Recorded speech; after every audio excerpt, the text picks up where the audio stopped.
Judas, Jean, Pierre et Jean. Il y en a pour tout le monde. Commençons par Judas. Judas a trahi Jésus. Je voudrais relever un point. Il a trahi Jésus, s'est approché de lui dans le jardin. Il avait convenu avec ses gens que pour quelques pièces, un peu d'argent, il livrerait Jésus. Et il l'a fait. Et il l'a fait avec un baiser.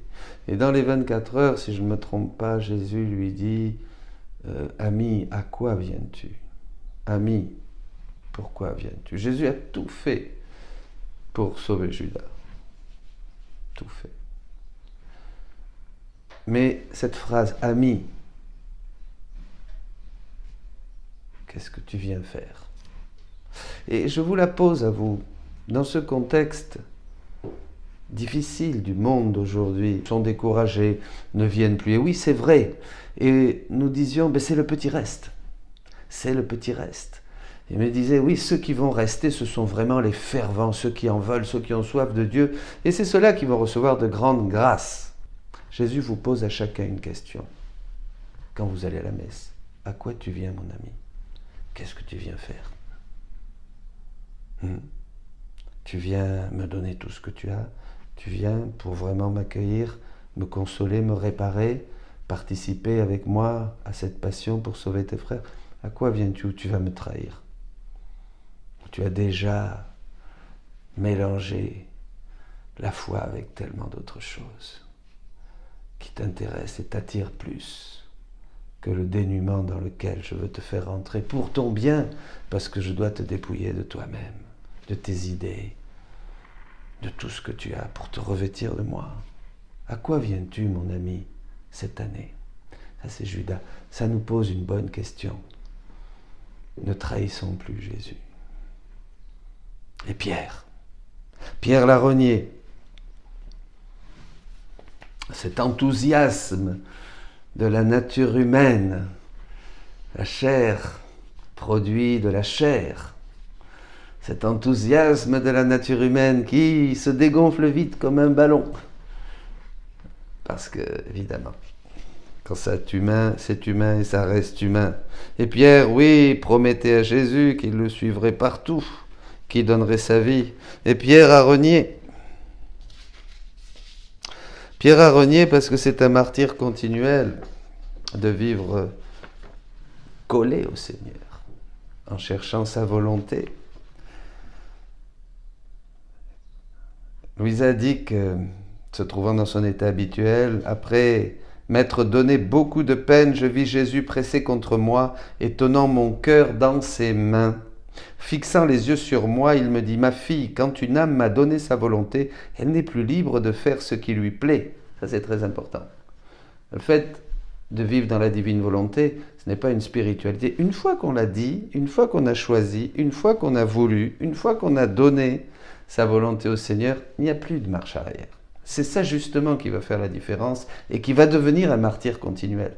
Les fautes de faiblesse, ça c'est sûr, on sortira par faiblesse, par manque d'attention, tout ce que vous voulez, d'accord ? Mais on ne peut plus faire marche arrière, on ne peut plus vivre sans désirer que notre volonté soit complètement livrée dans un martyr continuel à celle du Seigneur pour que lui vienne régner en nous. C'est ça la différence, voyez. La différence, c'est la décision de toujours et encore et toujours donner notre volonté pour qu'elle soit vraiment sous le doux joug de la divine volonté.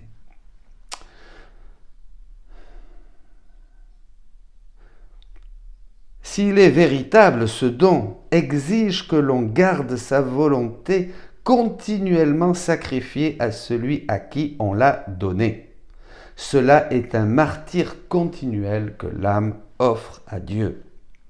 Que dirais-tu d'un martyr qui aujourd'hui s'offre pour souffrir n'importe quoi et demain se retire ? Tu dirais qu'il n'y a pas une véritable disposition au martyr et qu'un jour ou l'autre, il reniera sa foi. C'est ce qu'a fait Pierre. Il était enthousiaste, mais sa volonté n'était pas encore totalement livrée. Aussi dis-je à l'âme qui ne me laisse pas faire ce que je veux de sa volonté, qui me donne sa volonté à un moment et la retire à un autre, ma fille, tu n'es pas disposée à être martyr pour moi, parce que le véritable martyr demande la continuité. C'est ce qui a manqué à Pierre, la continuité. Même le fameux « où tu vas ?» Quand Pierre s'échappe après et que Jésus lui dit dans la tradition « mais où tu vas Pierre ?» Par là. Et Pierre fuyait et il revient pour être crucifié comme Jésus, la tête en bas. Vous vous rappelez.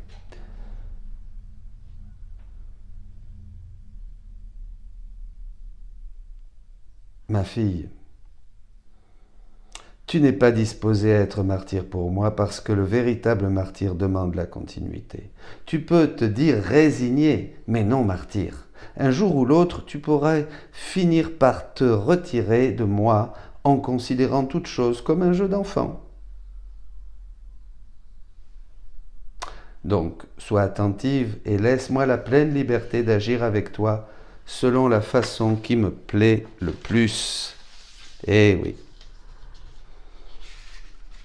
Et alors, Jean, pour terminer, eh bien Jean, lui, le disciple que Jésus aimait, le disciple qui a su se faire aimer de Jésus, va reposer sur son cœur pour écouter les secrets du Seigneur. Et ce n'était pas la première fois que Jean reposait sur le cœur du Seigneur, bien sûr. Et Jésus dit, le premier passage est du volume 6, 13 septembre 1904. Et là, au volume 14, 18 mars 1922, Jésus dit, « Ma fille, je sens le besoin que la créature se repose en moi et moi en elle. » Ce dialogue du cœur entre Jean et Jésus, ce Jean qui repose sa tête sur la poitrine de Jésus, en fait, dépeint sous nos yeux l'attitude du vrai amoureux, du fou de Dieu, de l'intime de Jésus. Voyez. Et c'est ça qu'on doit faire continuellement, à travers toute chose. Même dans un contexte comme celui de la Passion dans lequel jouent ici chacun leur rôle, les disciples. Et nous, ici. Quand son intelligence pense à moi et me comprend, elle se repose dans l'intelligence de son Créateur. Et l'intelligence du Créateur se repose dans l'Esprit créé. Quand la volonté humaine s'unit à la divine volonté, les deux s'embrassent et se reposent ensemble. Si l'être humain s'élève au-dessus de toutes les choses créées et n'aime que son Dieu, quel repos agréable pour Dieu et l'âme. Celui qui donne le repos reçoit le repos. Je mets l'âme au lit dans mes bras et la garde dans le sommeil le plus doux. Eh bien, mes amis, demandons cette grâce.